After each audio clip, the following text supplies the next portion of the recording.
नमस्कार, आप देख रहे हैं लाख टके की बात यानी दिन की सभी बड़ी खबरें। आपके साथ मैं हूं अजय वत्स और यूपी से आज एक बड़ी खबर निकल कर आई है अतिक्रमण के खिलाफ।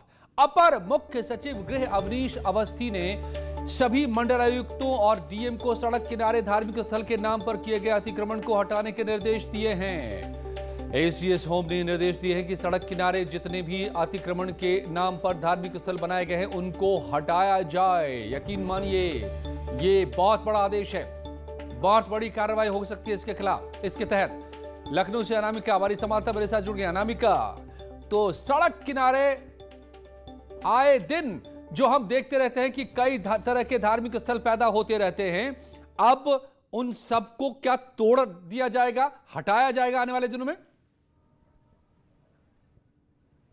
और देखिए अजय, ये बहुत बड़ा फैसला है उत्तर प्रदेश सरकार का, खास तौर पे जमीनी विवाद के जो मामले सबसे ज्यादा सामने आ रहे थे जिलों से, उसमें सबसे बड़ी वजह यही मानी जा रही थी कि अगर किसी की जमीन है या पार्क है या सड़क जा रही है, चौड़ी सड़क जा रही है, तो वहां पर कुछ लोग आकर के एक पत्थर रख देते थे या फिर नमाज पढ़ना शुरू कर दे रहे थे। तो उसको लेकर के एक धार्मिक जो उन्माद था वो भी वहां पर खत्म हो रहा था, बवाल की स्थिति बन जा रही थी।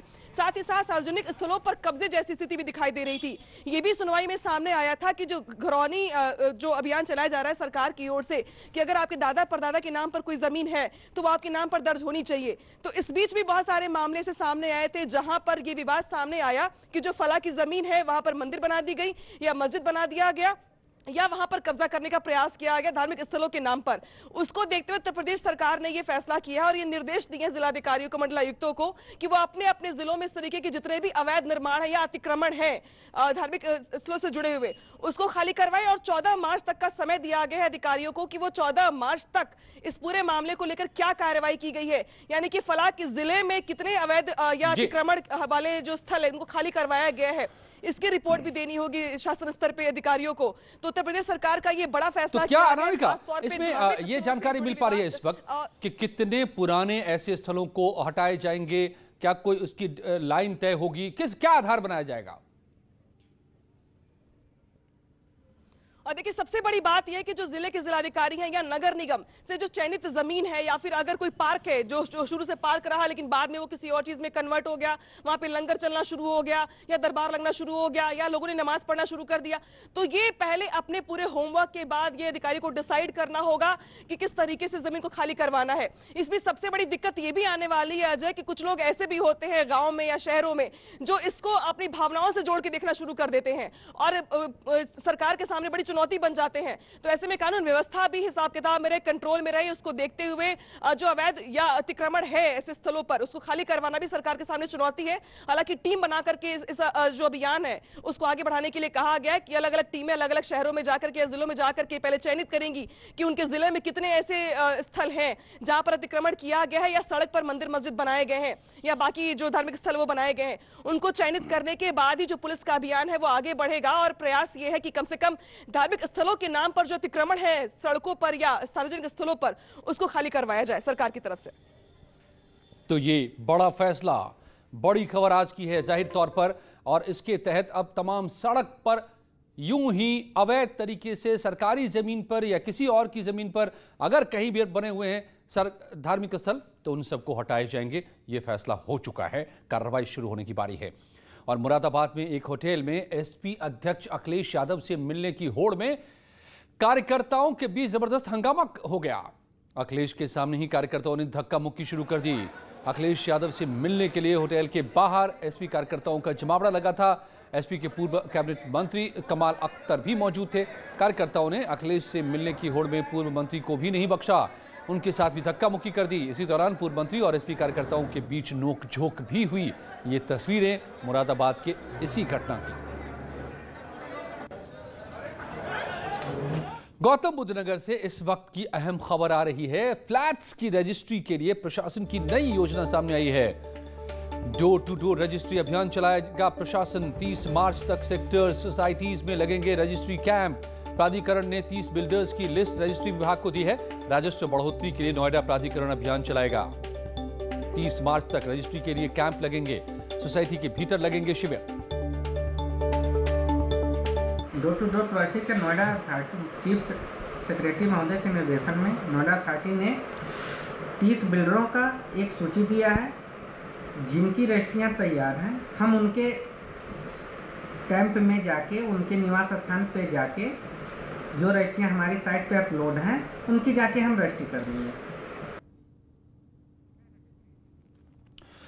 तो ये गौतम बुद्ध नगर के लोगों के लिए, नोएडा, ग्रेटर नोएडा के लोगों के लिए बड़ी खबर है कि बहुत दिनों से कई लोग जो इंतजार करते रहे हैं, कई छोटी मोटी तकनीकी वजहों से रजिस्ट्री नहीं करा पा रहे अपने घरों के, तो अब उन सब की रजिस्ट्री का रास्ता आसान किया जा रहा है।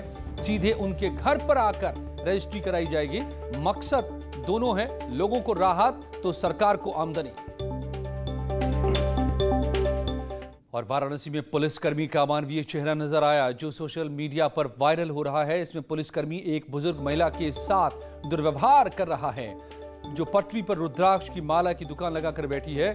पुलिसकर्मी ने जूता मारकर दुकान को तहस नहस कर दिया। पैरों के नीचे रुद्राक्ष की माला को भी कुचला। पुलिसकर्मी का नाम सुधीर कुमार है और थाना दशाश्वमेध इलाके की घटना।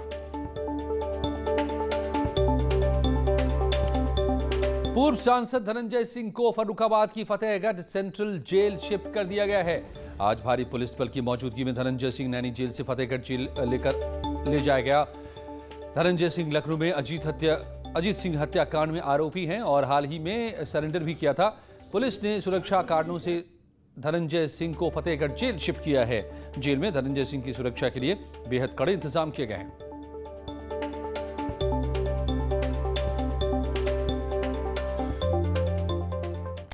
उत्तर प्रदेश एसटीएफ ने एक बार फिर दिल्ली के शाहीन बाग इलाके में छापेमारी की है। यूपी एसटीएफ ने पीएफआई के दफ्तर पर दूसरी बार छानबीन के लिए छापा मारा है। दरअसल हाथरस केस को लेकर हिंसा की साजिश भड़काने के मामले में पीएफआई से जुड़े कई लोगों की भूमिका का खुलासा हुआ था। शाहीन बाग सीएए प्रोटेस्ट के दौरान ये सुर्खियों में भी रहे थे और अब फिर से इस दफ्तर पर छापेमारी। यूपी एसटीएफ की टीम ने एक बार फिर दिल्ली के शाहीन बाग इलाके में छापेमारी की है। यूपी एसटीएफ ने शाहीन बाग में स्थित पॉपुलर फ्रंट ऑफ इंडिया के ऑफिस पर छापा मारा है। दरअसल हाथरस कांड को लेकर हिंसा भड़काने की साजिश के मामले में पीएफआई के सदस्यों की भूमिका सामने आई थी। इसके बाद से ही यूपी एसटीएफ लगातार इस संगठन पर शिकंजा कस रही है। इससे पहले भी कुछ ही दिन पहले इसी दफ्तर में यूपी एसटीएफ की टीम ने सर्च ऑपरेशन चलाया था। आज नोएडा यूनिट की टीम शाहीन बाग में पीएफआई के ऑफिस की छानबीन कर रही है। दरअसल इससे पहले यूपी एसटीएफ ने हाथरस में जातीय दंगा भड़काने की साजिश के आरोपी रऊफ शरीफ को केरल से गिरफ्तार किया था। उसे हाल में ही इसी मामले में प्रवर्तन निदेशालय ने मनी लॉन्ड्रिंग एक्ट के तहत गिरफ्तार किया था, जिसके बाद उसे केरल से यूपी शिफ्ट किया गया था। रऊफ पीएफआई की छात्र विंग का पदाधिकारी है और इस पर हाथरस में जातीय दंगा भड़काने के लिए अपने साथियों को फंडिंग करने का आरोप है। दरअसल हाथरस कांड में हिंसा की साजिश रचने के आरोपों में एसटीएफ ने मथुरा से सिद्दीक कप्पन, अतीकुर रहमान, आलम और मसूद को भी गिरफ्तार किया था। पीएफआई की भूमिका सिर्फ हाथरस दंगों में ही नहीं बल्कि नागरिकता कानून को लेकर हुई हिंसा भड़काने में भी उजागर हुई थी, जिसे लेकर उत्तर प्रदेश एसटीएफ लगातार इस संगठन पर शिकंजा कस रही है। Team news 18। उत्तर प्रदेश में नागरिकता कानून को लेकर हुई हिंसा हो या फिर हाथरस कांड के बाद बिगड़े जिले के हालात, दोनों ही घटनाओं को लेकर जांच एजेंसियों ने पीएफआई की भूमिका होने का दावा किया था। इसके बाद सवाल उठने लगे हैं कि आखिर क्या पीएफआई की साजिश के एजेंडे में यूपी टॉप पर है।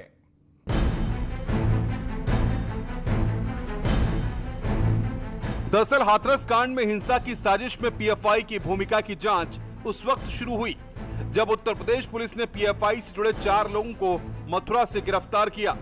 हाथरस केस के बाद अचानक जिले का माहौल खराब होता दिख रहा था। इसी को लेकर पुलिस ने सख्ती बढ़ा दी थी। इन चारों से पूछताछ में पता चला कि इनका संबंध पॉपुलर फ्रंट ऑफ इंडिया और इसके सहयोगी संगठन कैंपस फ्रंट ऑफ इंडिया से है। पुलिस ने दावा किया था कि इनके पास से मोबाइल, लैपटॉप और शांति व्यवस्था खराब करने वाले संदिग्ध कागजात बरामद किए गए हैं। गिरफ्तार किए गए चारों आरोपियों में से सिद्दीकी कप्पन केरल के मलपुरम, अतीकुर रहमान उत्तर प्रदेश के मुजफ्फरनगर, मसूद अहमद उत्तर प्रदेश के बहराइच और आलम रामपुर जिले का रहने वाला है। पुलिस की जांच में खुलासा हुआ कि इन चारों की योजना हाथरस कांड की आड़ में जातीय दंगा भड़काने की थी और ये चारों ही हिंसा की प्लानिंग के लिए बनाई गई वेबसाइट से भी जुड़े हुए थे। इन चारों से पूछताछ में रऊफ शरीफ के नाम का खुलासा हुआ और तार जुड़े पीएफआई के दिल्ली ऑफिस से। इसके बाद से ही यूपी एसटीएफ समेत कई एजेंसियां इस मामले को लेकर जांच में जुटी हैं और एक के बाद एक खुलासे हो रहे हैं। Team news 18। तो पीएफआई को लेकर पिछले काफी वक्त से चर्चा है कि यह संगठन कई जांच एजेंसियों के रडार पर है। जानिए कि आखिर पॉपुलर फ्रंट ऑफ इंडिया है क्या।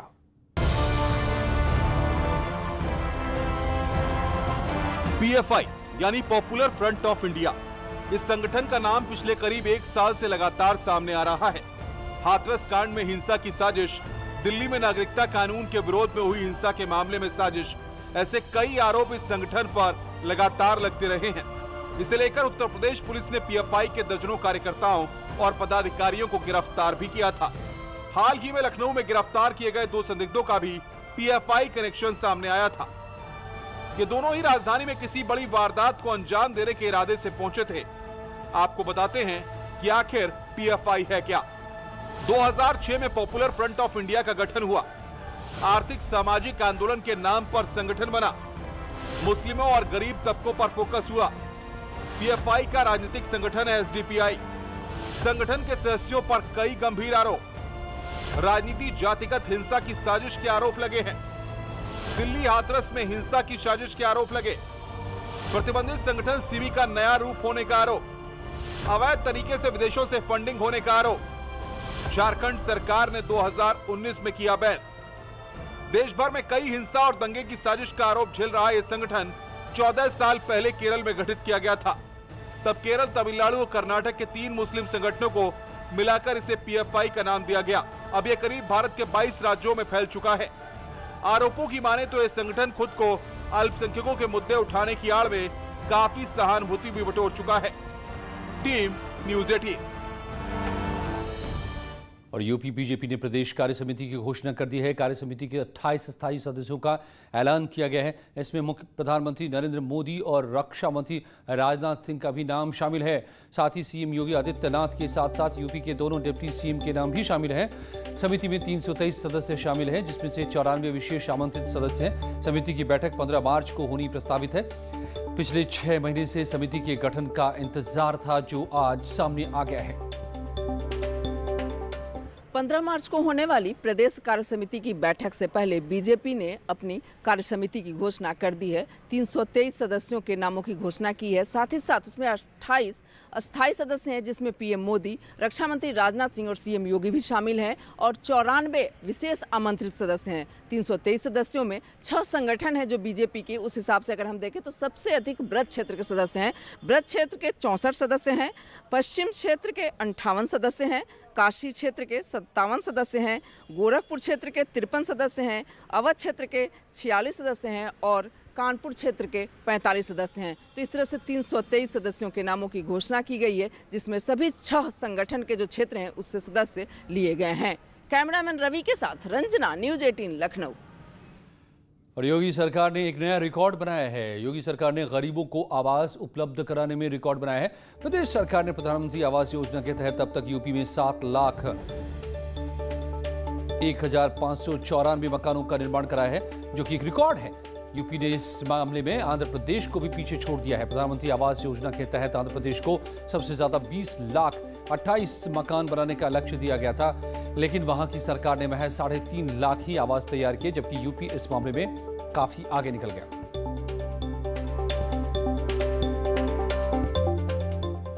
फर्रुखाबाद में एक डॉक्टर पर गंभीर आरोप लगे हैं। जिले के डॉक्टर पर यौन शोषण और अश्लील वीडियो बनाकर सोशल मीडिया पर वायरल करने का आरोप है। इसे लेकर जिले के एसपी से पीड़ित ने शिकायत की है। दरअसल महीने के दौरान इस आरोपी डॉक्टर के कई वीडियो सोशल मीडिया पर वायरल हो चुके हैं। शिकायतकर्ता ने एसपी से मिलकर आरोप लगाया कि डॉक्टर इलाके के युवक युवतियों को बहला फुसलाकर अपने अस्पताल में ले आता है और अश्लील वीडियो बनाता है। इसके अलावा डॉक्टर पर सेक्स रैकेट चलाने का भी आरोप लगा। पुलिस ने इस मामले में अब तक जांच के बाद कार्रवाई की बात भर कही है। इस मसले में डॉक्टर महेंद्र गुप्ता हैं, वार्ड नंबर 1 से हमारे यहाँ से चुनाव लड़ रहे हैं। उन्होंने मुझे अस्पताल अपने बुलाया और वहाँ पर एक उनके यहाँ लड़की काम करती थी। मैं जाके बैठा वहाँ पर, वो आके मेरे पास बैठी, बस इतने में बैठी, वो बात 2-4 करने लगी। इतने में 3 लड़के आए, मुंह पे उनके अंगोछे थे कि हम थाने से आए हैं। वो कहने लगे कपड़े मेरे उतरवाए वहाँ पर, और बदतमीज़ी मुझसे करी, मारा तोड़ी करी और मेरे कपड़े उतरवा लिए उन्होंने। और फिर मैं वहाँ से किसी तरह से मैं भाग के आया वहाँ से। और ये डॉक्टर महेंद्र हैं, जटवारे में इसका हॉस्पिटल है।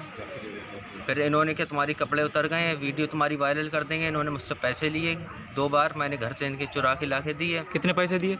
मैंने लाए 10-10 हज़ार 2 बार में दिए इन्हें। मुरादाबाद में एक होटल की तस्वीरें, जहां पर एसपी अध्यक्ष अखिलेश यादव से मिलने की होड़ में एसपी कार्यकर्ताओं ने किस तरह हंगामा खेल दिया। अखिलेश के सामने ही कार्यकर्ताओं ने धक्का मुक्की शुरू कर दी। दरअसल अखिलेश यादव से मिलने के लिए होटल के बाहर एसपी कार्यकर्ताओं का जमावड़ा लगा था। एसपी के पूर्व कैबिनेट मंत्री कमाल अख्तर भी यहां मौजूद थे। अखिलेश से मिलने की होड़ में मंत्री जी को भी नहीं, पूर्व मंत्री जी को भी किसी ने नहीं बख्शा और उनके साथ भी धक्का मुक्की शुरू कर दी। पूर्व मंत्री और एसपी कार्यकर्ताओं के बीच काफी नोकझोंक भी हुई। तो अखिलेश के सामने ही एसपी कार्यकर्ताओं का ये दंगल। बड़ी मुश्किल से सुरक्षाकर्मी अखिलेश यादव को इस धक्का मुक्की से बचाते नजर आए। और आपको यह भी बताएं कि इस धक्का मुक्की में न्यूज़ 18 के पत्रकार भी फंस गए, उन्हें भी चोटें आई हैं। तो देख रहे हैं आप, न्यूज़ 18 के पत्रकार यहां पर अखिलेश के काफी आसपास हैं और इस धक्का मुक्की में चोटें न्यूज़ 18 के पत्रकार को भी आई हैं।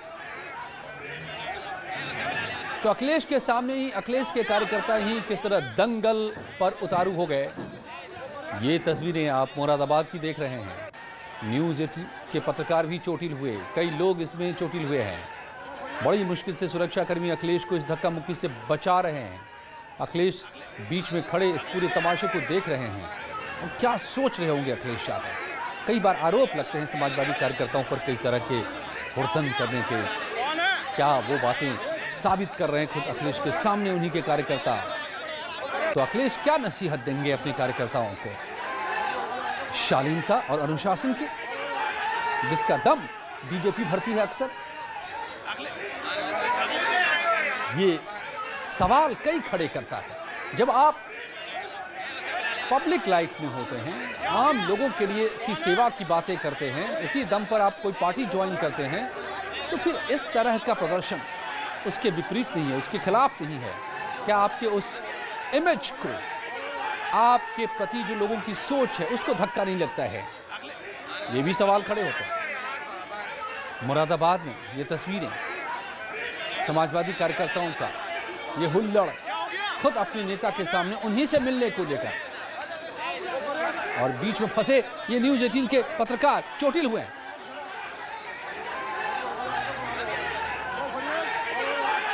बड़ी मुश्किल हो गई सुरक्षा कर्मियों के लिए, खुद अखिलेश के लिए कि क्या करें। वो देख रहे हैं आप, अखिलेश तक धक्का मुक्की करते लोग पहुंचने की कोशिश कर रहे हैं। सुरक्षा कर्मी उन्हें बड़ी मुश्किल से रोक पा रहे हैं और काफी देर तक यूं ही यहां धक्का मुक्की, नोक झोंक, हो हल्ला चलता रहा मुरादाबाद में। अखिलेश खामोश देखते रहे।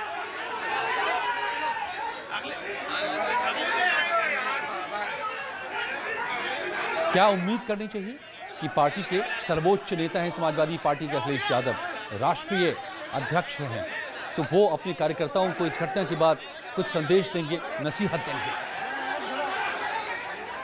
फिलहाल जारी है यहां खबरों का सिलसिला।